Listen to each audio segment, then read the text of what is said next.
let's build a tiny house! Hey everyone, welcome to Self-Powered. I'm your host Marek. In this brand new series, I'll be building my own tiny house on wheels, completely from scratch. Before we dive into construction, I'll give you a quick look at the 3D model of the house, along with the progress I've made so far preparing the trailer. Then we'll jump straight into the very first stage of the build, creating the floor frame, a solid foundation to build on. Let's get started! Here's what my tiny house will look like from the outside. Now let's take a quick look inside. This is the kitchen, the bathroom, the living area. Yep, that's a drum kit. Up here is the secondary loft and the primary sleeping loft. Here's how it all comes together.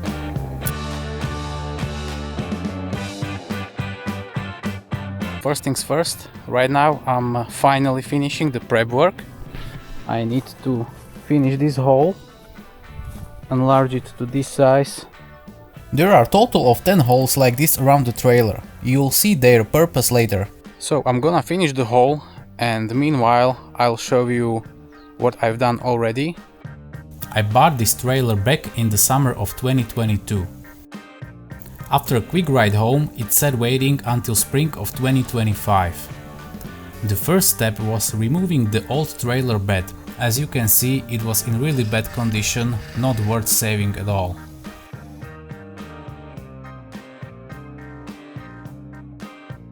That was actually the first time I saw the bare frame completely, but don't get too excited yet. There's still plenty of work. All the screws, hooks and even this welded bar had to come off. And yes, I really hated that bar.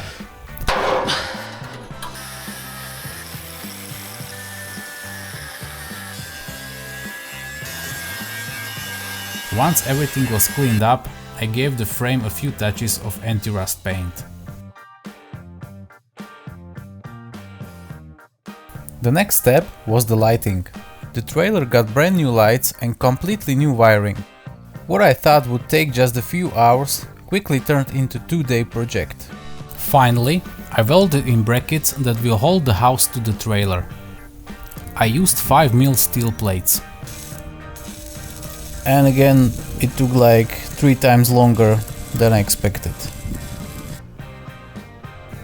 I'm not a welder whatsoever, and these welds look like shit, to be honest, but I believe they will be strong enough to do the job. Grind off all the high spots, some anti-rust paint again, and we're ready to go. So I just finished drilling these holes. I hope you guys can see it, but the material is pretty thick there, so you can feel my pain. Yeah, it was endless, but it's finally over and we can start with some actual build. Let's get going. I started by laying out the rim joists and joists roughly in place.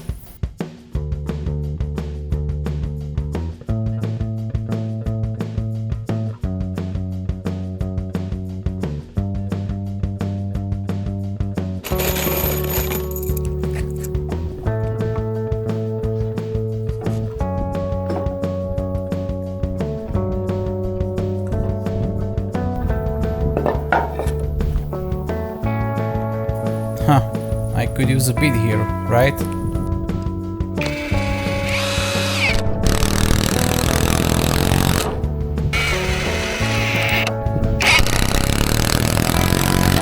Alright, so let's do some layout. This is just the starting block, so I have something to start off of. And yep, my impact already likes me.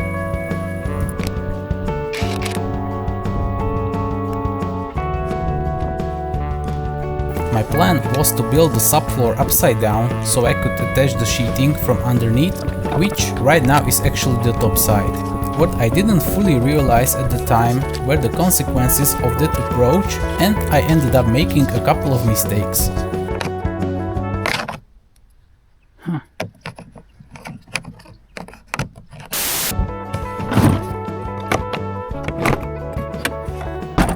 Showtime.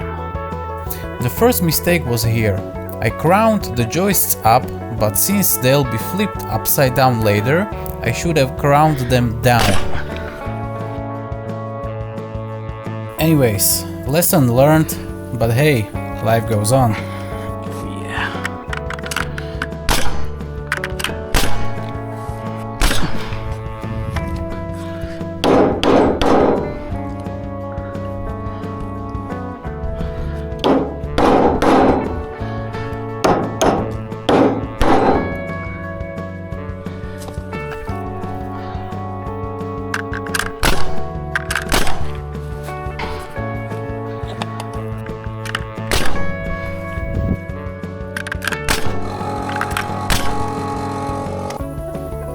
Temporary blocks are one of your best friends when building alone.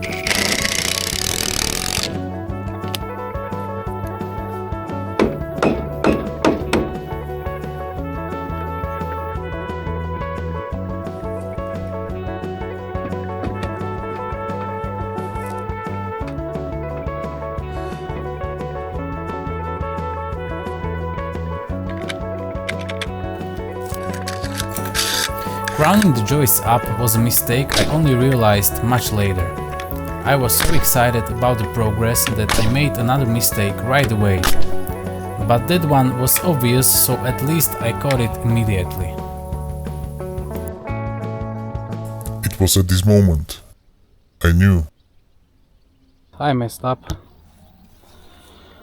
I totally forgot about the steel. First I need to notch the joists before I put them in. But Marek, what steel, you might ask? Let me explain real quick. This is the trailer, and this is the subfloor frame. Sharp eye of yours must have noticed that the house will actually be longer than the trailer itself. And by the way, I've never seen anyone build a tiny house longer than their trailer, so mine is definitely one of a kind, I guess. So, to make the base stronger, I came up with the idea for metal reinforcement. And obviously, that metal didn't come out of nowhere, so here is what and how I prepared. I used hollow structural section steel profiles, so-called HSS.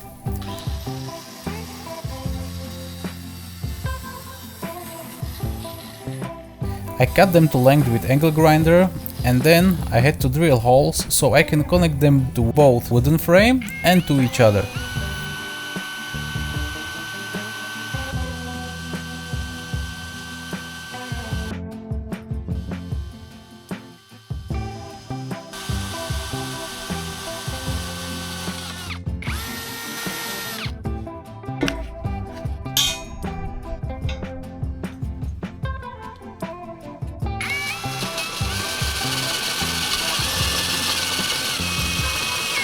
Enlarging the hole was the easy part, but pre-drilling the pilot holes, that was a torture.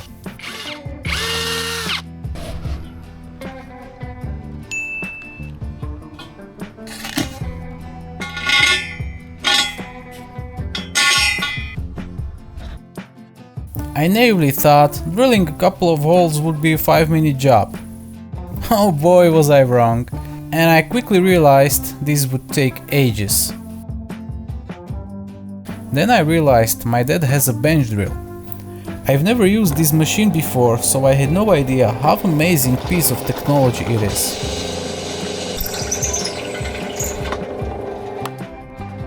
And here's Mr. Zorro, by the way.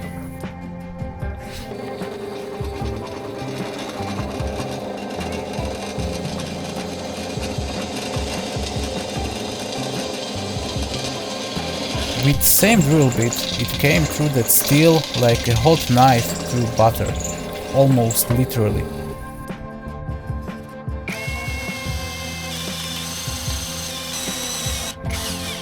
Enlarging pilot holes was a piece of cake. Here are the HSS profiles with all the holes drilled. No, these won't be visible in the end, but I didn't like the rust, so I cleaned them up with a wire brush and degreased them. They came like this from the factory, with a greasy protective coating to prevent rust while sitting in a warehouse waiting to be adapted.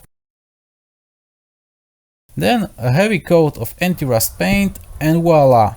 The metal reinforcement is ready. Right after that, I finally got to put my hands on some wood. Finally! I wish you could smell that fresh pile of lumber.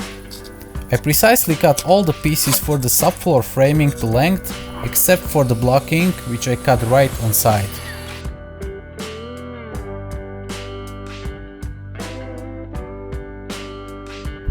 And now back to notching out the joists. First I marked the notch.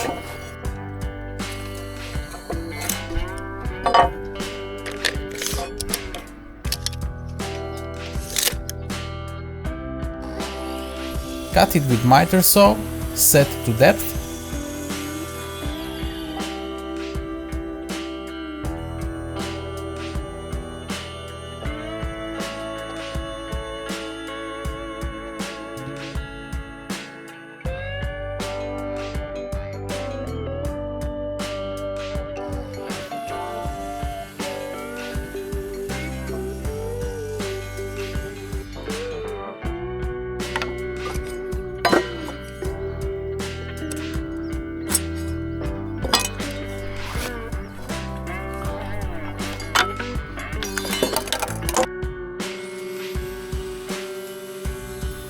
And then finish the cut with circular saw.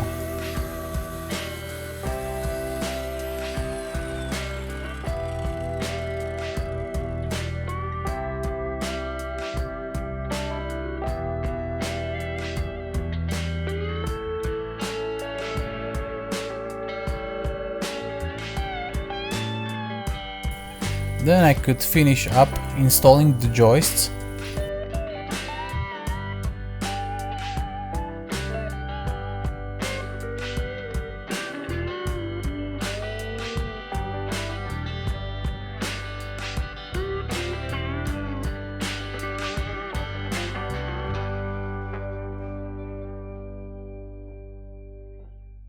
Now let's try to fit the steel for the first time. I didn't want to force it in as it would push the rim joist out, so I took my time and fine-tuned the notches.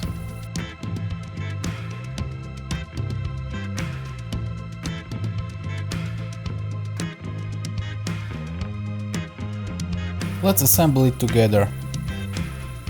Just a bolt, a nut and 2 washers.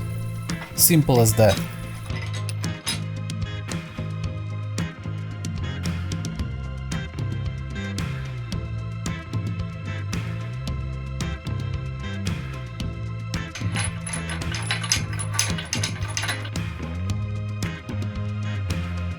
Nope, ain't gonna fit.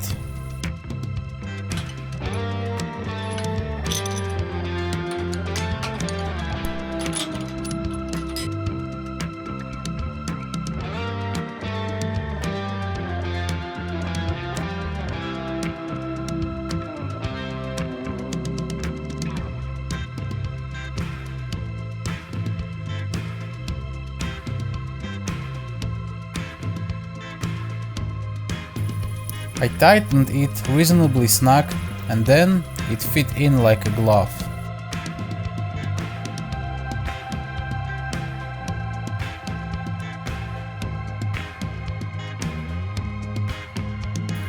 The last thing I managed to do that day was to cut and install blocking.